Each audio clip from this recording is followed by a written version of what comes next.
नमस्कार दोस्तों, welcome to KV classes के यूट्यूब चैनल में आप सबों का बहुत बहुत स्वागत करता हूं। आज इस वीडियो में देखेंगे दोस्तों देखेंगे एसटीटी मैथ्स का प्रैक्टिस सेट हमारा क्या होगा, 17वां होगा। इसके अलावा रीजनिंग का मैंने 18 सेट और एक फुल लेंथ टेस्ट जिसमें 30 क्वेश्चन है। और मैथ का भी आपका 16 लेसन अपलोड है, 16 प्रैक्टिस सेट अपलोड है और एक फुल लेंथ टेस्ट उपलब्ध है। पेडागोगी का भी आपको 4 से 5 सेट उपलब्ध है, उसको भी देख लीजिएगा। उसके बाद कैलेंडर का जो बहुत सारे बच्चे ने कमेंट किया था कैलेंडर चैप्टर बताने के लिए, कैलेंडर का 2 लेसन मैंने अपलोड कर दिया, नहीं देखे तो उसको देख लीजिए। बहुत ही इंपॉर्टेंट टॉपिक आपका ये, ठीक है। तो चलिए दोस्तों, स्टार्ट करने से पहले आपसे एक रिक्वेस्ट है कि मैं नीचे में एक लिंक दूंगा आपको टेलीग्राम चैनल का। टेलीग्राम चैनल आप ज्वाइन कर लीजिएगा ताकि जो भी परेशानी होगा सारा कुछ हम वहाँ पे अपलोड करते रहते हैं, ठीक है। पीडीएफ भी मिल जाएगा वहाँ पे। उसके बाद एक व्हाट्सएप ग्रुप हम बना रहे हैं एसटीटी स्पेशल, ठीक है, क्योंकि 9 तारीख से एग्ज़ाम है आपका, है ना। 9 तारीख से एग्ज़ाम है। जो बच्चे का एग्ज़ाम 20 को होगा, 18 को होगा, तो 9 तारीख को जिन बच्चे का एग्ज़ाम होगा उससे बस यही रिक्वेस्ट रहेगा कि वो जो भी एग्ज़ाम में क्वेश्चन पूछा गया था मेमोरी बेस्ड जो भी याद रहेगा उस व्हाट्सएप पर हमें भेजेंगे, उसका हम वीडियो अपलोड करेंगे ताकि आने वाले आगे का जो बच्चा होगा उसको हेल्पफुल होगा। दोस्तों इतना कम से कम आप हेल्प कर सकते हैं बच्चे के लिए। जिसका पहले एग्जाम है वो क्वेश्चन हमें व्हाट्सएप ग्रुप में भेज सकते हैं, ठीक है। उसमें इस ग्रुप में आपको कुछ करना नहीं है, सिर्फ क्वेश्चन हम भेजेंगे, ठीक है। आपको क्वेश्चन भेजना है एग्जाम के दिन और बाकी बात जो भी मटेरियल होगा ये 1-2 रोज में हम भेजते जाएंगे उस पर, ठीक है। दोनों आप ग्रुप को ज्वाइन कर लीजिए, टेलीग्राम को और व्हाट्सएप का दोनों ग्रुप मैं लिंक दे दूंगा डिस्क्रिप्शन, वहाँ से आप देख लीजिएगा। उसके बाद वीडियो का भी लिंक दे दूंगा, प्लेलिस्ट एसटीटी 2019 का जितना भी वीडियो बनाए हैं सारा लिंक दे दूंगा, वहाँ से आप देख लीजिए। जिसका 9 तारीख को एग्जाम है, मात्र 2 दिन बचा हुआ है, आप आराम से प्रैक्टिस कीजिए और रिलैक्स लीजिए, कोई परेशानी नहीं लेना आपको, ठीक है। तो चलिए स्टार्ट करते हैं पहला क्वेश्चन से। पहला क्वेश्चन है कि किसी कक्षा में 24 छात्रों की औसत आयु 10 वर्ष है। यदि अध्यापक की आयु शामिल कर ली जाए तो औसत आयु में 1 की वृद्धि हो जाती है। अब वो क्या कहा है कि 24 जो स्टूडेंट है, 24 स्टूडेंट का जो एवरेज है दोस्तों कितना है, 10 है। टोटल एज कितना हो जाएगा, 24 गुना 10 करेंगे कितना हो जाएगा आपका, 240 वर्ष हो जाएगा। अब बोला कि अध्यापक की आयु शामिल कर लेते हैं तो कितना हो जाता है, 25 हो जाता है। तो एवरेज 1 बढ़ जाता है, तो 10 था कितना हो जाएगा, 11 हो जाएगा। अब यहाँ से टोटल कितना हो जाएगा दोस्तों, 25 गुना 11 करेंगे।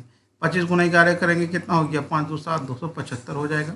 और यहाँ पे कितना है, 240 है। यहाँ पे 25 मेंबर है, यहाँ पे 24 मेंबर है, तो 1 मेंबर बढ़ा जिसके कारण 275 हो गया। तो अध्यापक की आयु कितना हो जाएगा, अध्यापक की कितना हो जाएगा, 275 में से 240 घटा दीजिए आप, कितना हो जाएगा आपको, 35 वर्ष हो जाएगा। आंसर क्या हो जाएगा, 35 वर्ष। ऑप्शन नंबर क्या हो जाएगा, सी हो जाएगा। Next question. राधा अपने वेतन का 40% भोजन पर, 20% मकान किराए पर, 10% मनोरंजन पर, 10% परिवहन पर व्यय करती है। यदि अंत में उसके पास 1500 रुपये बचत हो जाता है तो उसका मासिक वेतन कितना होगा। जब भी कोई व्यक्ति कुछ भी करता है वो 100% पे ही करता है, ठीक है। तो अब देखिए कि 40% खर्च किया भोजन पे, फिर 20% कहाँ किया, ये मकान किराए पे किया है, मकान किराए पे। उसके बाद क्या किया, 10% किया आपको मनोरंजन पे और 10% कहाँ किया, परिवहन पे। टोटल कितना हो गया, 40 20 60 10 70 70 10 कितना हो गया, 80%। 80% क्या किया, ये खर्च किया है। 80% खर्च किया तो बचा कितना इसके पास, बचत कितना हुआ आपको, 20% हुआ। कितना हो गया, 20% बचत हुआ। अब देखिए अंत में उसके पास कितना रुपया बचता है, 1500 रुपये बचता है। मतलब 20% बराबर आपका कितना हो जाएगा, आपको 1500 रुपया हो जाएगा। तो 1% बराबर कितना हो जाएगा, 1500 बट्टे कितना हो जाएगा, 20 हो जाएगा। क्योंकि हमको 100% निकालना है, टोटल निकालना है। 100% बराबर कितना हो जाएगा, 1500 बट्टे 20 गुना 100 कर देते हैं, 20 बचे कितना हो गया, 100 हो गया। 15 पचे 75 हो जाएगा। आपका आंसर कितना हो गया, 7500। ऑप्शन नंबर क्या हो जाएगा, बी हो जाएगा। नेक्स्ट क्वेश्चन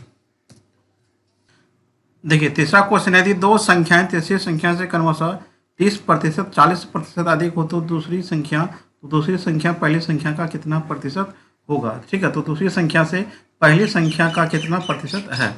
अब देखिए यहाँ पे कि 3 संख्या, 1 2 3 संख्या है। तीसरा संख्या को हम सम मान लेते हैं। यदि सम मान लेते हैं तो देखिए 2 संख्या क्रमशः मतलब होता है कि पहले ए बी और ए से, तो शुरुआत से जाएंगे, ठीक है। ये हो गया 130 हो जाएगा, ये कितना हो जाएगा, 140 हो जाएगा। तो बोला कि 2 संख्या तीसरी संख्या से क्रमशः ये 30% अधिक और ये 40% अधिक, हम ये 100 होगा तो 130 140 हो गया। अब ये 3 डाटा निकल गया आपका। अब बोला कि दूसरी संख्या से, हम जिससे तुलना करते हैं उसको नीचे लिखते हैं। क्या कहा कि दूसरी संख्या से मतलब 140, पहली संख्या 130 हो गया। प्रतिशत में बदलने के लिए क्या करते हैं, 100 से गुना करते हैं और यहाँ पे प्रतिशत लिख देते हैं। अब देखिए ये 0 0 कट गया आपका, 7 दूनी 14 हो गया, ये कितना हो गया, 5 दूनी पाँच दूनी 10 हो गया, ये हो गया 13 पचे 65 600। चलिए इसको अब हम पूर्णांक में तोड़ते हैं। 7 9 63 हो गया, 7 दूनी 14 हो गया, 6/7 हो गया। 92 पूर्णांक 6/7% आपका आंसर हो गया। ऑप्शन नंबर क्या हो जाएगा? बी हो जाएगा। नेक्स्ट क्वेश्चन, किसी टेप रिकॉर्डर 950 में बेचने पर मुझे 5% की हानि होती है, उसे 1040 में बेचने पर कितने प्रतिशत का लाभ होता है? अब देखिए बेचने मतलब हो गया एसपी कितना हो गया दोस्तों? एसपी यहाँ पे मेरा हो गया 950 रुपया। क्या गया? 950। हानि हो रहा है हमको, कितना परसेंट का हानि हो रहा है? 5% का हानि हो रहा है। अब जब किसी वस्तु को 5-6 बार बेचना होगा तो सबसे पहले क्रय मूल्य ज्ञात करना होगा। तो सीपी यहाँ से कितना हो जाएगा? तो सीपी बराबर लिखाया था आपको एसपी गुना 100/100 प्लस माइनस आर होता है। 8% लाभ या हानि होता है। 950 गुना 100 हो गया बट्टे 95 हो जाएगा। 95 कट गया, कितना बचा आपका? 1000। तो मेरा सीपी कितना हो गया? 1000। अब जो हमको बेचना है, अब जो हम बेचेंगे, अब जो मेरा सीपी होगा वो कितना दिया हुआ आपको? 1040 रुपये। ठीक है, तो खरीदे हैं 1000 रुपये में, बेचें कितना में? 1040 में। कितना का लाभ हो गया आपका? 40 का लाभ हो गया। कितना का हो गया लाभ आपको? मुझे कितना प्रतिशत का लाभ होगा? तो कितना का लाभ तो 40 हो गया। प्रतिशत देखते हैं कितना होता है। 40 गुना 100 बट्टे क्रय मूल्य कितना हो गया? 1000 हो गया। ये जीरो कट गया, तो आंसर कितना हो गया? 4% हो गया। 4% हो गया। ऑप्शन नंबर बी हो जाएगा। ठीक है, यहाँ पे प्रतिशत नहीं दिया हुआ है, कोई दिक्कत नहीं है, आपका यहाँ पहले ही पूछ दिया है। तो 4% आपका आंसर होगा। रुपया पूछेगा तो कितना होगा? 40 रुपया होगा।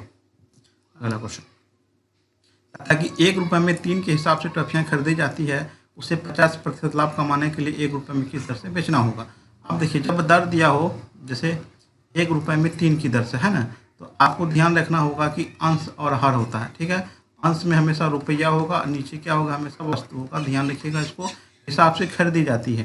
तो खरीदना मतलब हो गया सीपी हो गया, तो 1/3 हो जाएगा। ऊपर में रुपया, नीचे वस्तु हो जाएगा।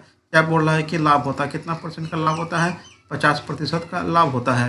तो हमको क्या चाहिए? आपको एसपी निकाल लेते हैं। तो एसपी बराबर क्या होता है? CP into 100 plus minus R/100 होता है। ठीक है, उसके बाद सीपी मेरा कितना हो गया? 1/3 हो गया। लाभ कितना है? 50%, 150 बटे कितना होगा? 100 हो गया।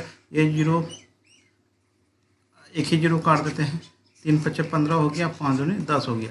1 रुपये में 2। अब देखिए यहाँ पे क्या हो गया कि 1 रुपये में 2 की दर से, 1 रुपये में 2 की दर से बेचता है इसको। ठीक है, तब पूछा कि 1 रुपये में किस दर से बेचना होगा? 1 रुपये में कितना वस्तु बेचना होगा? 2 वस्तु बेचना होगा। ऑप्शन नंबर क्या हो जाएगा आपका? ए हो जाएगा। नेक्स्ट क्वेश्चन, एक दुकानदार क्रय मूल्य से कितने प्रतिशत अधिक मूल्य अंकित करे ताकि अंकित मूल्य पर 10% की छूट देने के बाद भी 20% का लाभ होगा? बोला कि एक दुकानदार क्रय मूल्य से कितना प्रतिशत अधिक मूल्य अंकित करे। ठीक है, कितना मूल्य अंकित करे? तो सीपी मान के चलिए 100 है, 100 मान लेते हैं। सीपी का रिलेशन किससे होगा? लाभ से होगा। लाभ कितना हो गया दोस्तों? आपको 20% हो गया। लाभ 20% होगा, तो यहाँ से हम एसपी निकाल सकते हैं। तो अभी तुरंत बताते एसपी निकालने के लिए कितना हो जाएगा? 100 गुना 120/100, तो कितना होगा आपको? 120 हो गया। अब एसपी दिया हुआ है और डिस्काउंट भी पता है। यहाँ पे छूट कितना दिया हुआ है आपको? 10%। यहाँ से हम एमआरपी निकाल लेते हैं। एमआरपी बराबर होता है एसपी गुना 100, 100 माइनस डी होता है। डी क्या हो गया आपको? प्रतिशत डिस्काउंट हो जाता है। ठीक है, एसपी कितना निकला आपका? 120 निकला, गुना 100 हो गया। 100 माइनस डी, डिस्काउंट कितना है? 10% है, 90 हो जाएगा। यहाँ पे ये जीरो जीरो काट दीजिए।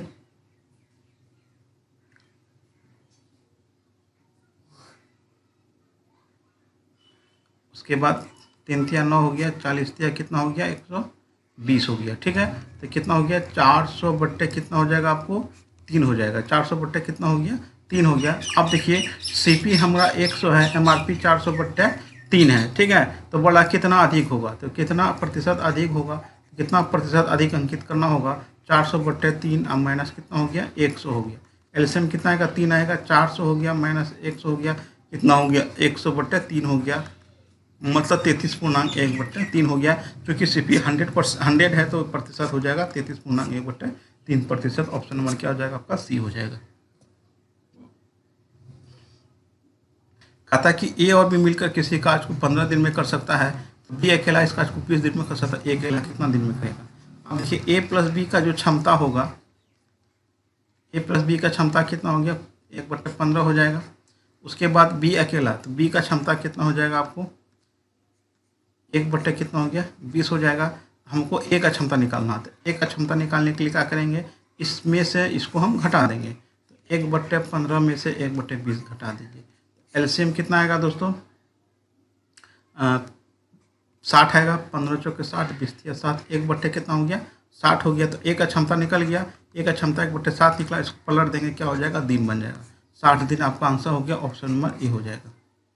नेक्स्ट क्वेश्चन, ए और बी किसी कार्य को 15 दिन और 10 दिन में पूरा कर सकता है। उन्होंने कार्य 30,000 रुपये में करने का ठेका लिया, तो ठेके का धनराशि कितना होगा? अब देखिए, वर्क का जो कार्य का जो रेशियो होता है वो क्या होता है? कार्य का जो अनुपात होता है, कार्य का जो अनुपात होता है, ठीक है, वो क्षमता के बराबर होता है, क्षमता होता है, ठीक है। अब देखिए, एक किसी काम को कितना दिन में कर सकता है? 15 दिन में करता है। इसका जो कार्य क्षमता होगा 1/15 होगा। और दूसरा बी कितना करता है? 10 करता है। तो ये हो गया आपको ए का कार्य क्षमता, कार्य करने का, और ये हो गया बी का। तो अब देखिए, रेशियो का भी आपका भिन्न में नहीं होता है, तो क्या करेंगे? एलसीएम लेंगे, हर का एलसीएम लेके उसे गुना करेंगे। 15-10 का एलसीएम कितना आएगा? 30 आएगा। 1/15 गुना 30 हो गया, अनुपात 1/10 गुना 30 हो गया। अब देखिए, 15 दूना 30 हो गया, और ये 10 दिया 30 हो गया। 2:3 निकला। हमारा जो कार्य का अनुपात निकला, कार्य करने का जो अनुपात है, ठीक है, वो कितना निकला? 2:3 निकला। पूछा ए का हिस्सा कितना होगा? ए का हिस्सा पूछेगा तो ए का रेशियो ले लेंगे, गुना टोटल राशि कितना दिया? 30,000। हाँ, 30,000 है। और नीचे अनुपात का योग 3 2 5, 5 6 30 हो गया, 6 दूनी 12,000 आपको ए को मिला है। ऑप्शन नंबर क्या हो जाएगा आपका? डी हो जाएगा। उस पुल की लंबाई क्या? देखिए, 9वां क्वेश्चन हमारा, उस पुल की लंबाई क्या होगी जिसे 130 मीटर लंबी एक रेलगाड़ी 45 किलोमीटर पर की चाल से चलकर 30 सेकंड में पार कर जाती है।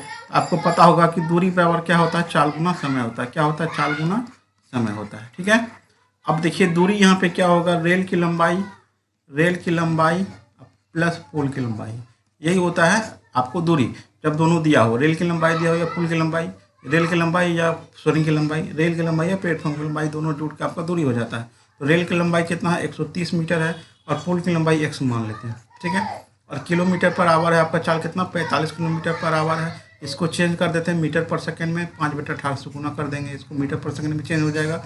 और सेकंड कितना हो गया? 30। ये सेकंड हो गया, मीटर हो गया, ये मीटर हो गया। तो सारा आपको क्या मैच कर रहा है, ठीक है। आप देखिए, यहाँ पे काटते हैं, कितना हो जाएगा? ये 15 45, 6 कितना हो गया? 18 हो गया, 6×5 30 हो गया, ठीक है। 6×5 30 हो गया। तो 130 प्लस एक्स अब बराबर कितना हो गया?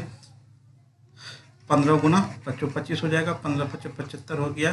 15 दूना 30, 7 कितना हो गया? 37 हो गया। तो एक्स बराबर कितना हो जाएगा दोस्तों? 375 में 130 हम घटा देते हैं, कितना हो गया? 5 हो गया, 4 हो गया, यहाँ पे 2 हो गया, 245 हो जाएगा। ऑप्शन नंबर क्या हो जाएगा आपका? सी हो जाएगा। अगला क्वेश्चन, किसी समबाहु त्रिभुज का क्षेत्रफल 4√3 सेंटीमीटर स्क्वायर है, तो उस त्रिभुज का भुजा की लंबाई कितना होगा? समबाहु त्रिभुज का जो क्षेत्रफल होता है √3/4 इंटू ए स्क्वायर, ए भुजा होता है, और कितना दिया हुआ है? 4√3 दिया हुआ है। तो √3 कट गया, तो ए स्क्वायर बराबर कितना होगा? 4 चौक 16 हो जाएगा। ए बराबर √अंडर कितना हो जाएगा? 16 हो जाएगा। ए बराबर कितना हो जाएगा आपको? 4 सेंटीमीटर हो जाएगा। ऑप्शन नंबर डी हो जाएगा। तो आपको ये वीडियो कैसा लगा हमें कमेंट के माध्यम से बताइए। पसंद